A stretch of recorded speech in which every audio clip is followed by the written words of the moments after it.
اللہ تبارک و تعالی اپنے بندوں کے حق میں رحمت والے فیصلے درگزر والا معاملہ فرما۔ جگہ جگہ قرآن مجید میں اللہ تعالی نے اپنے بندوں پر رحمت کرنے کا ذکر فرمایا۔ ان اللہ یغفر الذنوب جمیعا، فرمایا بے شک رب تمہارے سارے ہی گناہ معاف فرما دے گا، تم نا امید نہ ہونا، وہ معاف کر دے گا تمہیں۔ قرآن مجید میں فرمایا ان اللہ بالناس لرؤوف الرحیم، بے شک اللہ اپنے بندوں پر بڑا ہی مہربان اور نہایت ہی رحم کرنے والا، رؤوف اور رحیم ہے، بڑا مہربان ہے، کرم فرماتا ہے۔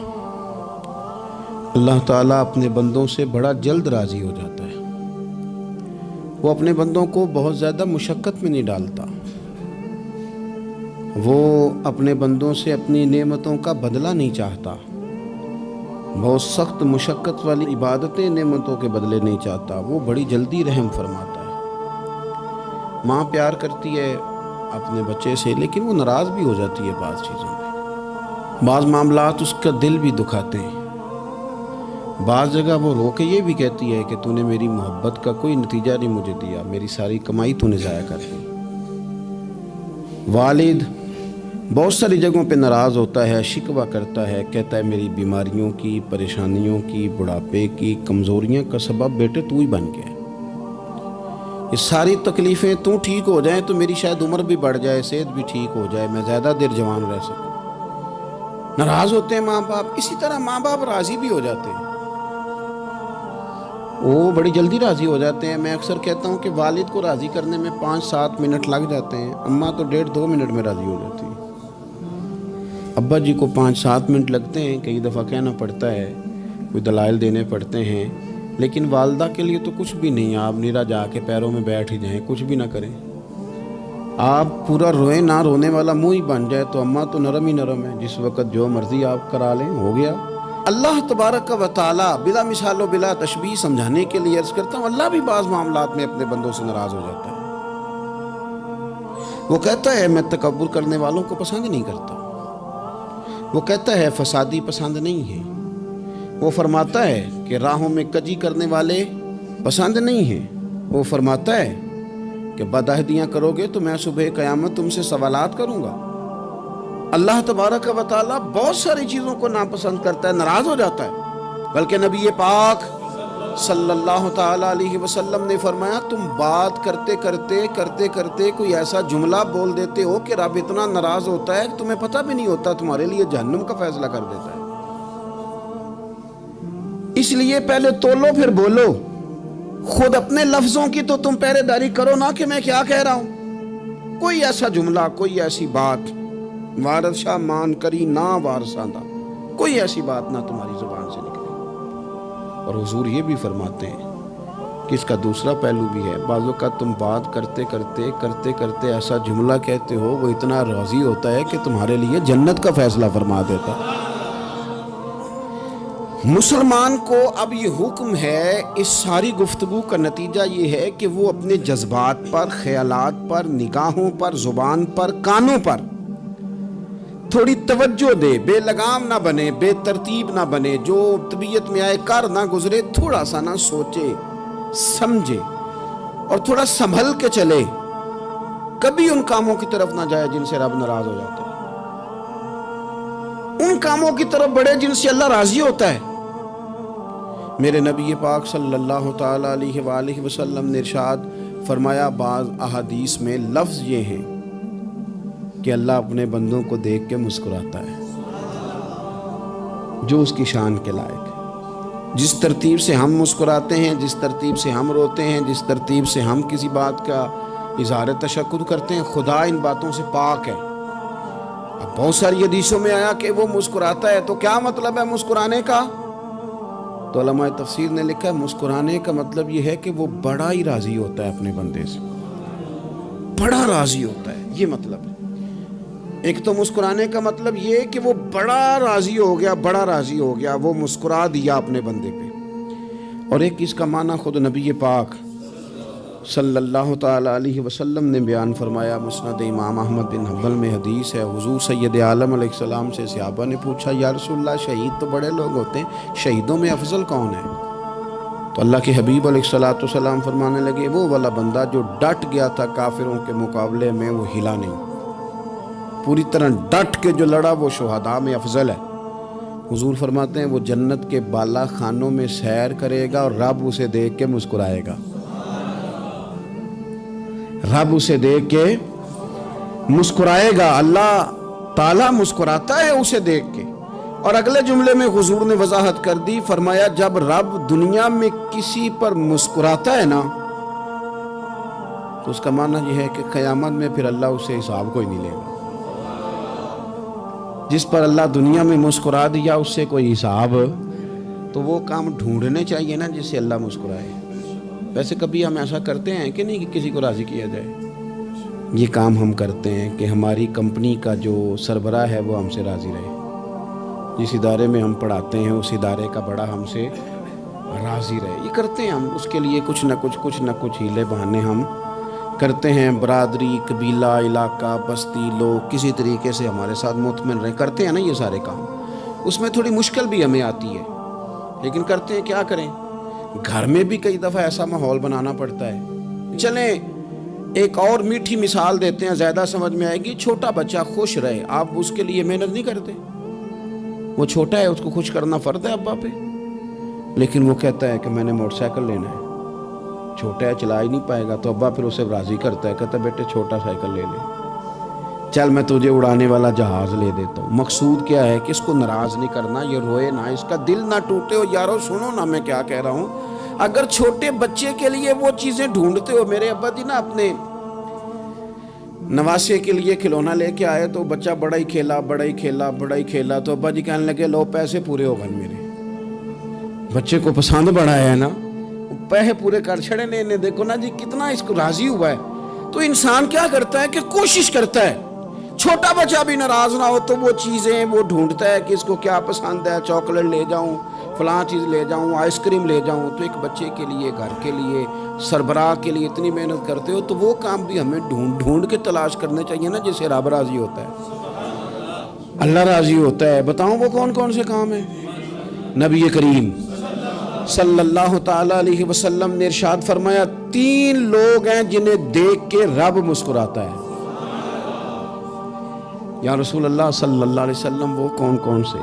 تو محبوب فرمانے لگے، ایک وہ بندہ ساری مخلوق سوئی ہے، آدھی رات ہے، رات کا پچھلا پہر ہے، اس نے اٹھ کے وضو کر لیا، مصلی پہ کھڑا ہو گیا خدا کی یاد میں، فرمایا اسے دیکھ کے رب مسکراتا ہے جو اس کی شان کے لائق ہے، مسکراتا ہے اللہ۔ یہ تو سونے کا ٹائم تھا، یہ تو گہری نیند آنے کا وقت تھا، رات کا پچھلا پہر، رات پوے تے بے درداں نو نیند پیاری آوے، تے درد منداں نو یاد سجن دی ستیاں وی آن جگاوے، اور ساون کی کالی راتوں میں جب بوندا باندی ہوتی ہے، وہ راتوں کو اٹھ روتے ہیں جب خلقت ساری سوتی ہے، اللہ مسکراتا ہے۔ اور سننا میرے بھائی، میرے نبی پاک صلی اللہ تعالیٰ علیہ وسلم فرماتے ہیں جب مسلمان نماز کے لیے صفیں بناتے ہیں نا، ترتیب لگ رہی ہوتی ہے، اب اللہ کی بارگاہ میں کھڑے ہوں گے، قیام کریں گے، رکوع کریں گے، سجود کریں گے، فرمایا جب مومن صفیں بناتے ہیں تو رب دیکھ کے مسکراتا ہے، مسکراتا ہے۔ کمال ہو گئے عروج بندگی کا، جب بندے کو دیکھ کے رب مسکرائے، خدا بندے سے خود پوچھے بتا تیری رضا کیا ہے، مسکراتا ہے۔ اور میرے نبی پاک علیہ السلام فرماتے ہیں جب مجاہد جہاد کے لیے صفیں سیدھی کرتے ہیں، آج تو یہ رب کے نام پہ مرنے ہی آ گئے، یہ صفوں میں کھڑے ہوں گے، ترتیب سے لڑیں گے، ترتیب سے گلا کاٹیں گے کافروں کا یا شہادت لیں گے۔ فرمایا جب جہاد کے لوگ صفیں بناتے ہیں تو رب انہیں دیکھ کے مسکراتا ہے۔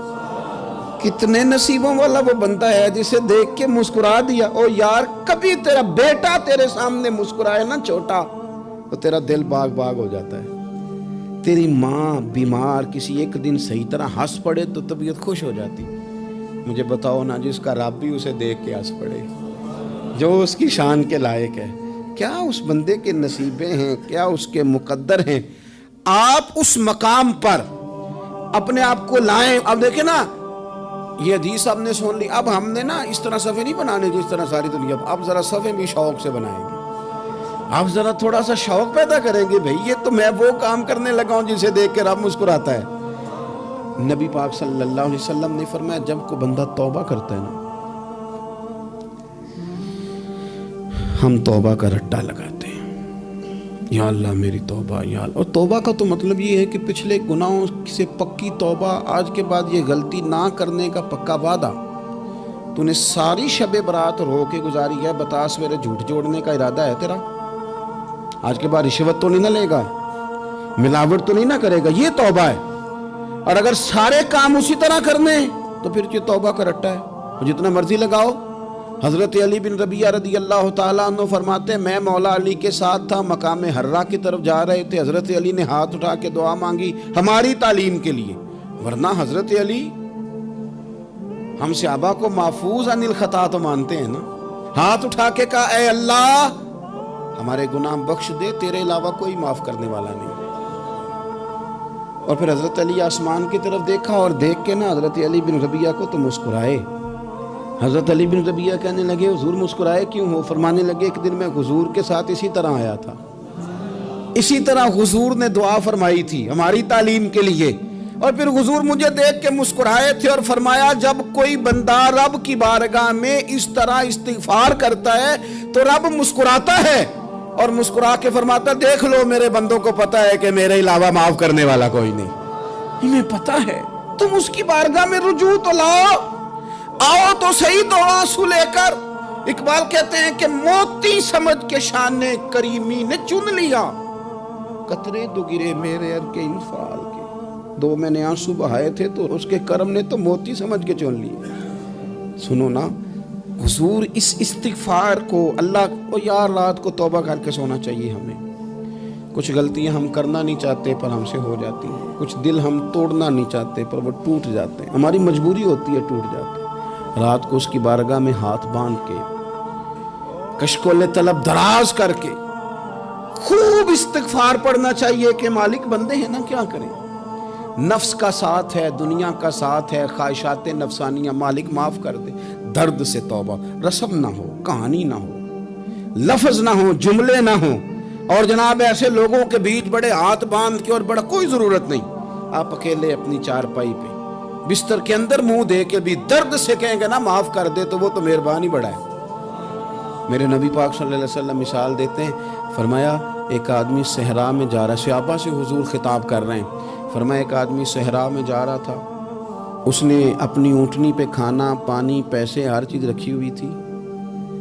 صحرا تھا بہت بڑا, درمیان صحرا کے گیا تو تھوڑا سا سستانے کے لیے آرام کرنے کے لیے اونٹنی سے نیچے اترا. اب اس نے اونٹنی کی لگام, اونٹنی کی نکیل اپنے سرہانے کے نیچے رکھی, ہاتھ کے ساتھ پکڑی اور سو گیا. تھوڑی ہی دیر کے بعد جب اس کی آنکھ کھلی تو دیکھا اونٹنی غائب ہے. صحرا میں وہ پیدل نہ آگے جا سکتا ہے, نہ پیچھے جا سکتا ہے, نہ دائیں نہ بائیں, کھانے کو روٹی نہیں, پینے کو پانی کا قطرہ نہیں, تھوڑا ادھر بھاگا ادھر بھاگا, تھک گیا. کریم محبوب فرماتے ہیں وہ پوری طرح نڈھال ہو گیا اور مایوس ہو گیا, معاذ اللہ, مایوس ہو کے دوبارہ اسی جگہ آ کے لیٹ گیا جہاں پہلے لیٹا تھا. انتظار کرنے لگا کہ اب موت ہی آئے گی, آخری وقت ہے, نہ میں پیدل یہ صحرا کراس کر سکتا ہوں, نہ پیچھے جا سکتا ہوں, نہ کھانا ہے نہ پانی ہے, سوائے موت کے کوئی سہارا نہیں. حضور فرماتے ہیں وہ رستے میں دوبارہ لیٹ گیا, اچانک اس نے رخ بدلا تو اونٹنی سامنے کھڑی تھی. حضور نے صحابہ سے پوچھا بتاؤ نا اسے بھلا کتنی کو خوشی ہوگی؟ یا رسول اللہ جسے نئی زندگی مل گئی ہے.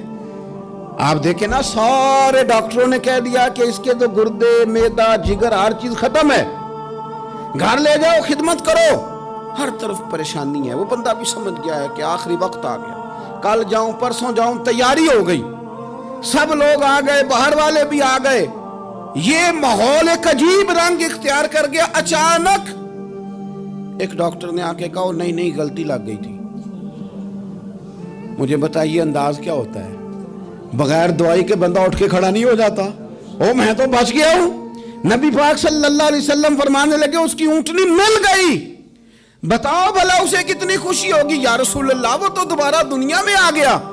حضور فرمانے لگے اسے کچھ بھی خوشی نہیں ہوئی جب کوئی رب کا گناہگار بندہ آ کے توبہ کرتا ہے، رب کو اس سے کئی گنا زیادہ خوشی ہوتی ہے۔ میرا بندہ آ گیا، میرا بندہ آ گیا، میرے گھر آ گیا، اس نے آنسو بہائے ہیں، اس نے کہا اللہ میں تیرا ہی ہوں، تیرا ہی رزق کھاتا ہوں، تیری ہی زمین پہ رہتا ہوں، تیرے نام سے میری سانسیں چلتی ہیں۔ وہ آ گیا، فرمایا اس اونٹنی والے سے زیادہ رب کو خوشی ہوتی ہے جب گناہگار آ کے توبہ کرتے۔ گناہگاروں کے آنسو اس کی بارگاہ میں بڑے مقبول ہیں، لیکن ہم رسم ادا کرتے ہیں، توبہ نہیں کرتے۔ ہم اپنے آپ کے ساتھ دھوکہ کرتے ہیں، جھوٹ بولتے ہیں۔ ہم بندہ کوئی ناراض ہو جائے تو ہمیں کو نہیں نیند آتی، اس کے گھر چلے جاتے ہیں۔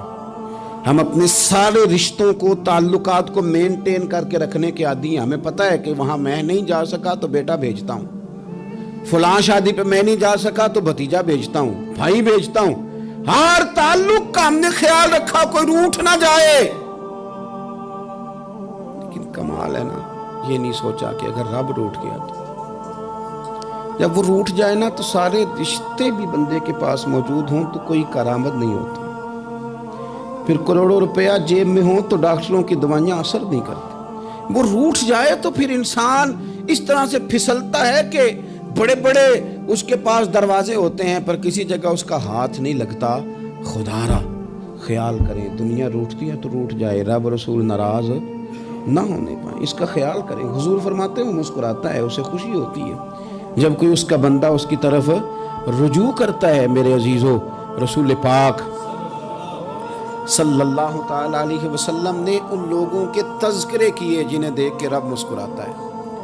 ہم نا گناہگاروں پر بھی فتویٰ دینے میں جلدی کرتے ہیں اور نیکی پر بشارت دینے میں بھی جلدی کرتے ہیں، حالانکہ یہ ہماری ذمہ داری نہیں۔ پتہ نہیں اللہ تعالیٰ کس کو کب توفیق توبہ دے کے اپنے قریب کر لے، لیکن بڑی جلدی ہے، بڑی جلدی فتویٰ دینے میں۔ اور یہ فتویٰ صرف مفتیوں کا نہیں رہ گیا، یہ میری طرح کے، آپ کی طرح کے ڈھیروں لوگ ہیں جنہوں نے جیبوں میں فتوے ڈالے ہوئے۔ بھئی آپ نے کیوں ذمہ داری لے لی ہے جنت میں داخل کرنے کی اور نکالنے کی؟ یہ تو میرے رب کریم کا کرم ہے، وہ جس کو چاہے جب چاہے جتنا چاہے عطا کرے۔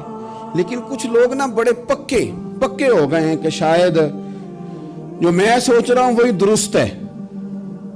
کبھی کبھی کچھ چیزیں عجیب بھی ہوتی ہیں، لہذا خدا کی رحمت پر بھروسہ کر کے بات کرنی چاہیے، اپنی مرضی کے فتوے نہیں داغنے چاہیے۔ وہ دیکھو جی فلانا بندہ یوں کر رہا ہے، آپ کو پتہ ہی نہیں پوری بات کا، آپ کو علم ہی نہیں پوری بات کا۔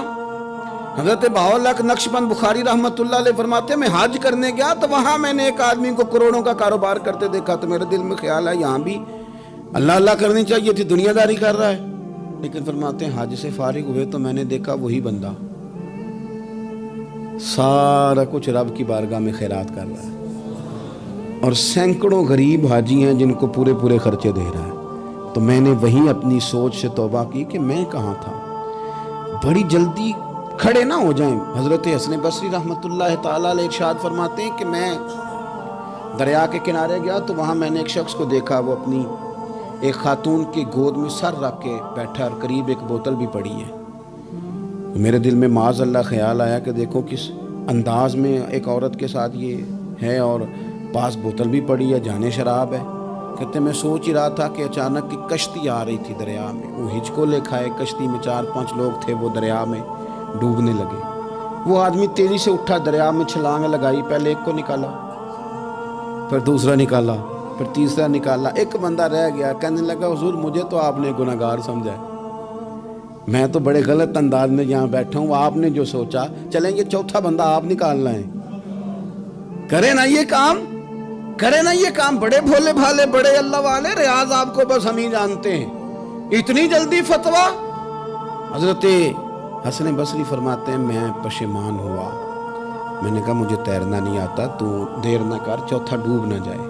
پھر تو اس نے چھلانگ لگائی، چوتھا بھی نکال لایا اور کہنے لگا حضرت آپ نے جلدی کی سوچنے میں، یہ بی بی میری ماں ہے اور یہ سرکے کی بوتل ہے۔ ہم ماں بیٹے کا یہ مشغلہ ہے کہ یہ وہ جگہ ہے جہاں آ کے لوگ مسافر اترتے ہیں، اور یہاں سے کسی کا گھر 100 میل ہے، کسی کا 200 میل ہے۔ ہم صبح سرکہ کھجوریں روٹیاں لے کے یہاں آتے ہیں، مسافروں کی نوکری کرتے ہیں، کوئی پریشان ہو تو مدد کرتے ہیں۔ حضرت خواجہ حسن بصری فرماتے ہیں میں نے معافی مانگی، ان سے بھی مانگی، رب سے بھی مانگی، انہوں نے مانگ لی نا، بزرگ تھے، پر ہم کو نہیں تیار مانگنے کو.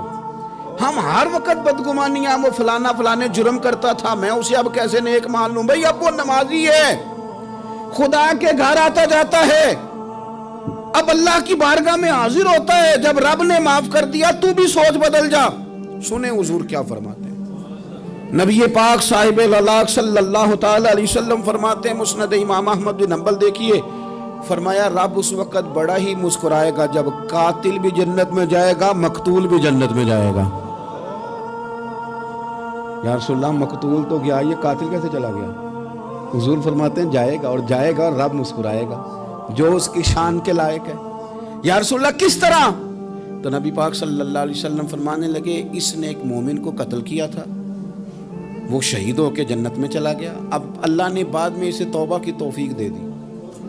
پہلے اس نے کلمہ پڑھا، پھر یہ میدان میں اترا، کافروں سے لڑا، یہ شہید ہوا، اور آپ نے اسے بھی جنت دے دی.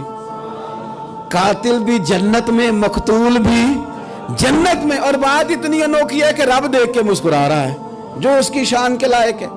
ہم جلدی میں ہیں، ہم انتظار نہیں کر رہے کہ شاید توبہ کر جائے، ہم انتظار نہیں کر رہے. لیکن میرے عزیز اتنی جلدی نہ کریں. سوچوں کا صاف ہونا، ذہنوں کا پاک ہونا، اور لوگوں کے بارے میں گمان کا اچھا ہونا. آپ کسی نفسیات کے ڈاکٹر کے پاس چلے جائیں، اسے کہیں ٹینشن بڑھی ہے. میں ان کے مضامین پڑھتا رہتا ہوں، وہ سب سے پہلا سبق آپ کو یہ پڑھائیں گے کہ اچھا سوچا کریں. اچھا سوچنے سے بندہ تندرست رہتا ہے. کس سے بندہ تندرست رہتا ہے؟ ہیں جی واقعی. یعنی اس والے پڑوسی کے بارے میں بھی اچھا سوچنا ہے، گھر میں اس والے کے بارے میں بھی، چھوٹے بھائی کے بارے میں بھی اچھا سوچنا ہے، اور بڑے کے بارے میں بھی اچھا ہی سوچنا ہے. یعنی اپنی برادری قبیلے کے بارے میں بھی اچھا سوچیں، جو قبیلے کا نہیں اس کے بارے میں بھی چلیں تھوڑا سا اچھا سوچ لیں. اپنے بارے میں تو اچھا سوچا ہے بڑا. میں کہتا ہوں کہ ہم اپنی غلطیوں سمیت اپنے آپ سے بڑا پیار کرتے ہیں، اور دوسرے کی ایک غلطی نظر آ جائے تو ہمیں گھن آنے لگ جاتی ہے. آپ جلدی نہ کریں. مالک نے موقع دیا ہے بندوں کو، نہ وہ کسی کا رزق چھین رہا ہے، نہ سانسیں چھین رہا ہے. وہ اپنی زمین پہ چلنے بھی دے رہا ہے، رہنے بھی دے رہا ہے. تو جب اس نے موقع دیا ہے، آپ بھی تھوڑا موقع دیں. اللہ بڑا کریم ہے، دروازے کھولے گا، اس کے بندے اس کی بارگاہ تک پہنچیں گے.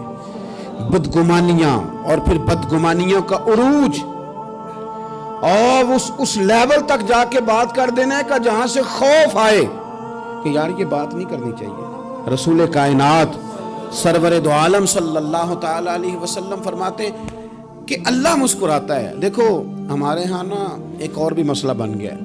میں نے کچھ لوگوں کو نا پکا، میرے پیارے ہیں، محبت ہے مجھے، تو میں چونکہ آپ میری کلاس ہیں، میں مشاہداتی اور تجرباتی باتیں بھی کر لیتا ہوں. اسی کی روشنی میں کئی دفعہ گفتگو بھی تیار کرتا ہوں. کچھ لوگوں نے نا پکا ذہن بنا لیا یہ کہنے کا کہ ہاتھ بڑا تنگ ہے. پکا آپ جس وقت پوچھ لیں ان کا ہاتھ اور بڑا ہی زیادہ تنگ ہے. آپ یقین کریں، بہن کا جو خامند ہے وہ کہہ رہا ہے جا حصہ لے کے آ، تیرے بھائیوں کی کمائی تو نہیں، تیرے ابا کی ہے، لے کے آ. وہ بیچاری اس کی منتیں کر رہی ہیں، کہتی ہے اگر جاؤں گی نا تو وہ کہیں گے حصہ لے جا، آج کے بعد ہمارے گھر نہ، میرا دروازہ نہ بند کرو، مہربانی کرو. اور بھائی سے بات کرتی ہے تو کہتا ہے ہاتھ ہی بڑا تنگ ہے، جب ٹھیک ہوگا تو دے دوں گا. نہ کریں یہ ظلم. ہمارے اپنے تڑپتے رہتے ہیں اور ہماری دولتیں اندر پڑی رہتی ہیں. ہمارے اپنے چھوٹی چھوٹی ضروریات کے لیے پریشان ہوتے ہیں، لیکن ہم بڑے بڑے بہانے ہیں ہمارے پاس. کہتے ہیں یہ نکما ہے، یہ نکھٹو ہے، یہ کام نہیں کرتا، اس میں فلانا ہے، بے فلانا ہے، لہذا میں نے نہیں ساتھ چلنا. اظہار جب آپ کے اندر پیدا ہوتا ہے نا، اظہار جب کسی کے لیے آپ حساس ہوتے ہیں تو آپ کو بھی سرور حاصل ہوتا ہے. نہ کریں یہ کام کہ آپ کو اللہ نے وسعت دی ہے اور ہر وقت آپ ہاتھ تانگ ہونے کا رونا رو رہے ہیں. ہر وقت آپ یہ کہہ رہے ہیں میں بڑی آزمائش میں ہوں، جب خدا نے آپ پہ نہیں ڈالی. تو اتنے جھوٹ بولنا صرف اس لیے کہ میرے پیسے بچ جائیں، صرف اس لیے کہانی سنانا کہ حالات میرے بڑے خراب ہیں کہ کوئی بندہ میرے سے کوئی تھوڑا بہت قرض نہ مانگ لے. سنو، نبی پاک صلی اللہ علیہ وسلم کے پاس مہمان آ گیا، بخاری مسلم ہے. حضور نے ازواج مطہرات کے گھروں میں پیغام بھیجا، کچھ چیز ہے ضیافت کے لیے؟ یا رسول اللہ کچھ بھی نہیں، یہ دو جہاں کے شاہ ہیں اور پاس کچھ رکھتے نہیں، دو جہاں کی نعمتیں ہیں ان کے خالی ہاتھ میں. یا رسول اللہ کوئی چیز بھی نہیں. حضور نے صحابہ کے مجمع پہ نظر ڈالی، یا رسول اللہ صلی اللہ علیہ وسلم حکم ہو، تو حضور فرمانے لگے تم میں سے کوئی بندہ ہے جو اسے گھر لے جائے روٹی کھلائے؟ ایک صحابی اٹھے فوراً، حضور میں لے کے جاتا ہوں کھانا کھلاتا ہوں۔ فرماتے ہیں میرے گھر میں صرف بچوں کا کھانا تھا، یہ نہیں کہ فریزر بھرا ہوا ہے نعمتوں سے، صرف بچوں کا کھانا، یہ نہیں کہ کسی کو دیکھ کے اپنی ہنڈیا پہ برتن دے لیا، صرف بچوں کا کھانا۔ کہتے ہیں گھر گیا، بیوی سے کہا کیا کیفیت ہے؟ کہنے لگی بچوں کی روٹی ہے۔ میں نے کہا بچے سلا دے، صبح ناشتہ کر لیں گے۔ تو کہنے لگی آپ کیا کھائیں گے؟ تو میں نے کہا نہ میں کھاؤں گا نہ تو کھائے گی، مہمان جو نبی پاک کا ہے۔ کہا اچھا، اب ذرا تجویز دیکھو میاں بیوی کی سوجھی آپس میں۔ کہتے ہیں کھانا لگا دینا، کیونکہ ایک آدھ بندے کا کھانا ہے۔ اپنی غربتوں کا ہر جگہ اظہار کرنا، رونا رونا، یہ دیکھو غربت کیسے چھپائی جا رہی ہے۔ اس کو کہا نہیں کہ چل تو تھوڑا رحم کھا، تو آیا ہے تو تھوڑا رحم کھا، یہ نہیں کہا اٹھ کے نا تو کھانا رکھنا اور اٹھ کے نا چراغ ٹھیک کرنے کے بہانے بجھا دینا۔ ہم دنیا والوں کے سامنے کیوں اپنے دکھ بیان کریں؟ ہم جو کہیں گے رب رسول کی بارگاہ میں کہیں گے۔ تو نا چراغ ٹھیک کرنے کے بہانے، اہلیہ اٹھی کھانا دینے کے بعد چراغ ٹھیک کرنے کے بہانے بجھا دیا۔ خامد بھی ہاتھ چلاتے رہے، بیوی کبھی برتن رکھتی کبھی اٹھاتی، پتہ چلے کہ کھانا کھا رہے ہیں، کھانا کھایا جا رہا ہے۔ کہتے ہیں مہمان پیٹ بھر کے کھانا کھا گیا۔ یہ کام ہوا رات کے اندھیرے میں، اس وقت ہوا جب چراغ بھی بند تھا، اس وقت ہوا جب کوئی دیکھنے والا نہیں تھا، کسی پڑوسی کو بھی خبر نہیں تھی۔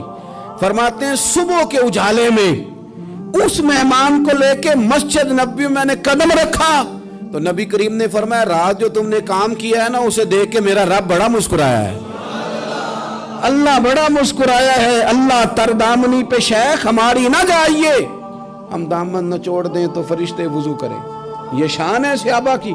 نبی کریم علیہ السلام نے فرمایا رب رات مسکرایا تیرا یہ انداز دیکھ کے، اور اس نے قرآن نازل کیا وَيُبْصِرُونَ عَلَىٰ أَنفُسِهِمْ وَلَوْ كَانَ بِهِمْ خَصَاصَةٌ۔ کچھ لوگ وہ ہیں جنہیں بڑی بھی ضرورت ہو تو دوسروں پر اثار کر دیتے ہیں، قربانی دے دیتے ہیں۔ رب مسکرایا ہے، اندر پیسے رکھے ہوئے ہیں، اندر پیسے رکھے ہوئے ہیں، اور بہن آ کے منت کر رہی ہے کہ بھائی حالات بڑے خراب ہیں، تھوڑی سی مہربانی کر۔ تو کہتے ہیں بہن پردہ ہی ہے بس، کیسے بتاؤں تجھے حالات، تجھے کیا بتاؤں کام کتنی مشکل سے چلتا ہے، یہ پردہ یہ بس۔